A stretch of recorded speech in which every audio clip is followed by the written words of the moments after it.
Hi, everybody. My name is Brock Resney, and I am here to talk with you about our Chapter 11 assignment about tracking or ability grouping. I reviewed two websites about ability grouping with pros and cons, and I also watched two TED Talks on the topic. The two websites that I had looked at, one was the Seattle PI, which is essentially a news source, and the other one was the Public School Review. With both of them, I honestly found a lot of similarities for pros and cons. Some of the um, pros that I had found were that it allows an instructor to adjust the pace to the needs of the students, also to tailor the instruction of the content to the level of the group, and then also one report that I had read found that there was some benefits for the students in regards to like positive social interaction, collaborative abilities, and then also the ability to understand other students' perspectives. And this last part, the perspectives piece, really spoke to me because I think sometimes as educators, we aren't able to explain things to students, and sometimes they're the best advocates for each other, and they're able to explain things to their classmates in ways that they understand it. And I think that's the same with ability grouping when students are able to share things in a way that makes sense to them and to their peers. Some of the other issues, or I guess some of the other pros that I found, was that it's also able to not make students feel like they're lagging behind or that they're just bored. They're able to stay on pace or ask questions based on what they need. Some of the issues that I found is that it can impact self-esteem. Knowing that you're in a higher or lower group, you tend to set expectations for yourself. And one of the things that I found is that teachers also set expectations. And I've heard this argument before, where that teachers will increase or decrease their own expectations for the class based on the students they know that they're teaching. Another one that's kind of the big hot button issue with ability grouping is that equity among minority groups and students of poverty. A lot of times these classes will be made up of mostly that students of poverty or equity or minority groups, and it's one of those things that when they've researched it, they found that typically these students don't have as much support at home, or they don't have as much resource to academic information when they're growing up, those kind of things. So they are behind, and so separating those students can create some equity differences and not allow students to get the same type of education. Another thing that I had found was effectiveness of instruction.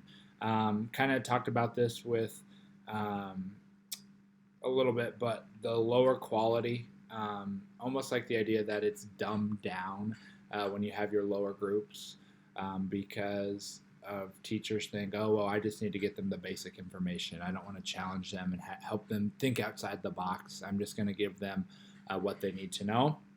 And then also, there's also little movement between groups. So one of the things that both articles talked about was how there needs to be the ability to change groups based on your performance and how you're doing.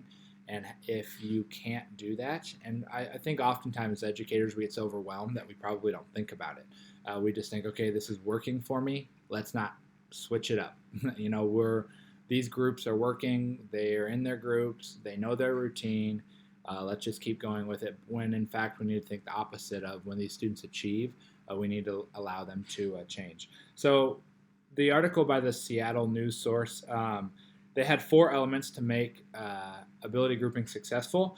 One of them was how teachers modify the curriculum can contribute to academic achievement of students. So how they modify it to meet those lower students, the middle students, and the high students.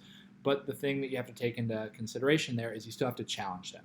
And you have to challenge them to grow in similar ways and give them the opportunity to discover and learn, but at their own pace. And then also maintaining flexibility and allowing students to move based on achievement. So I've already talked about that, but allowing that movement between groups depending on how they're doing.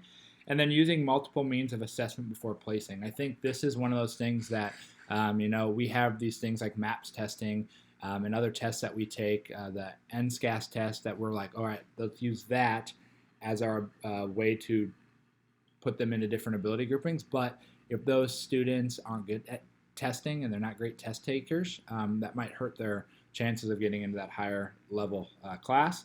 And then also doing single subject grouping. So making sure you're not doing this for an entire class and saying, all right, this class, you're the high class, and I'm going to teach you math, reading, writing, everything, but doing it based on subject to subject. So have a different ability grouping for math, have different ability grouping for reading, have different ability grouping for science and writing and all those other ones. That way also your ability grouping changes because some students might be really good at reading but not as good at math. So overall, I would say that I support ability grouping.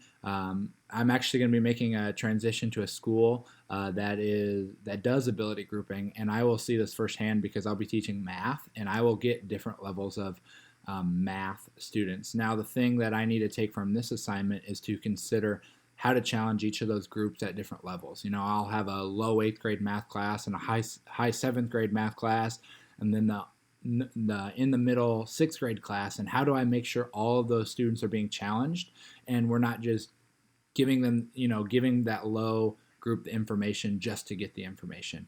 And that's something I definitely need to consider as I move forward. But ultimately, I like it because I think it allows students to meet them where they're at and also to challenge them in their own ways. And I don't want students to ever feel like they're stagnant in education, and I don't want them to ever feel like they're not learning or like it's too much. So I think if we're able to get students with similar mindsets in class, I think that we can then push them in their own ways.